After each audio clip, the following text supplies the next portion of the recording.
now. Yeah. Knock us out, man. Traffic out there. Yeah, a lot of traffic out there. That's a good one. That's a good one.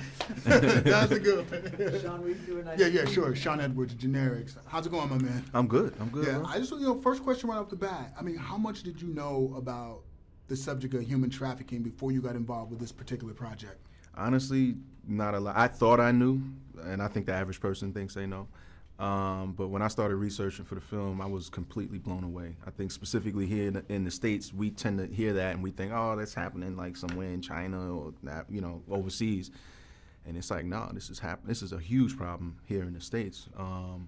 And so, to be a part of a project that could shine a light on that issue was great. What's the one thing that you learned that particularly stuck with you where you were like, wow, this is like insane?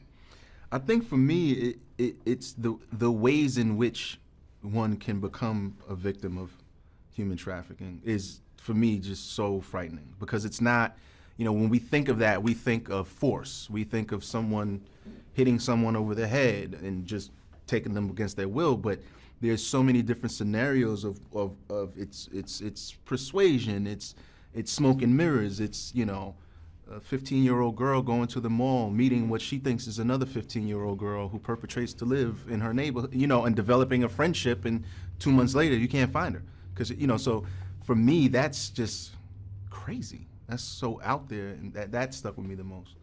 Now, you've had a long and very successful career, but as an actor, what does working on a truly independent film do for you? What sort of freedoms and creativities does that open up for you? Oh, it's just refreshing. It reinvigorates me.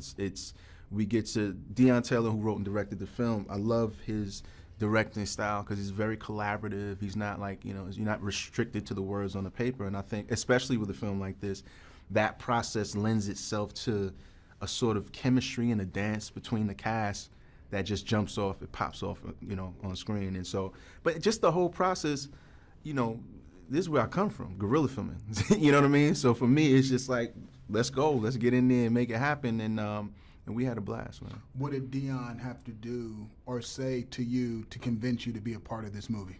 Not much, because really, is when I read the script, I was like, yo, I think this could be something special.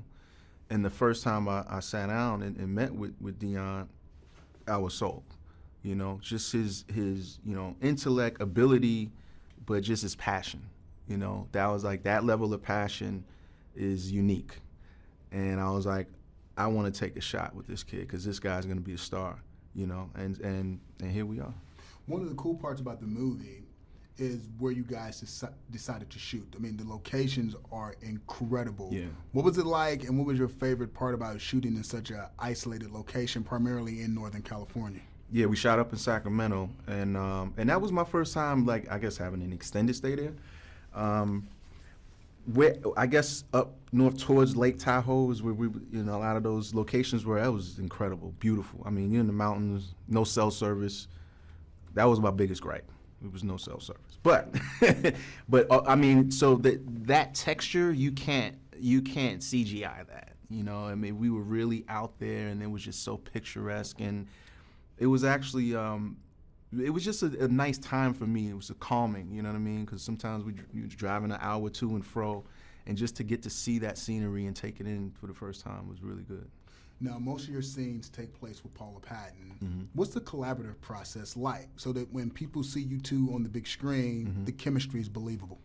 Well, what's cool is Paul and I have known each other through the years, and we were excited at the chance to work together.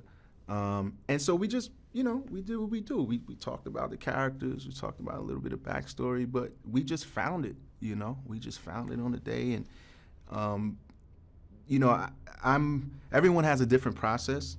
Like, I'm all for rehearsal technically, but let's just find it, and we just kind of both bought into to our processes, and we just boom, boom, boom, boom, and it was organic. Now, when you look back at all the movies you've ever seen, what's the one role you wish you could have landed that you didn't get? I believe everything happens for a reason, but the only one I can recall was Dead Presidents. I think I went up for that movie, and I didn't get it. But it was something with Dead Presidents. It was, and I saw that, and I was like, word, like, that's how you're gonna That's how you gonna do it, bro? Right. Come on, I need to be in this because you can tell this is gonna be dope. This is gonna be a straight up classic, and I didn't get it. I didn't get it. Yeah, I just want to just end it like that though. But I'm always curious if there's ever that element where you look back and like, I wish I would have had that role. I wish that would have been. There's always. I mean, I wish there's a lot of roles I wish I would have had, but that was one that that's I was. The one that stuck. Yeah, I was involved in that. Well, no, that's because that's a classic for real. That's a classic. But you got a lot on your plate too, man. You've been doing it, killing it for a long time. I appreciate it. Thank you, bro. Man, I'm so glad you worked with my man Deon, man. Yes, sir.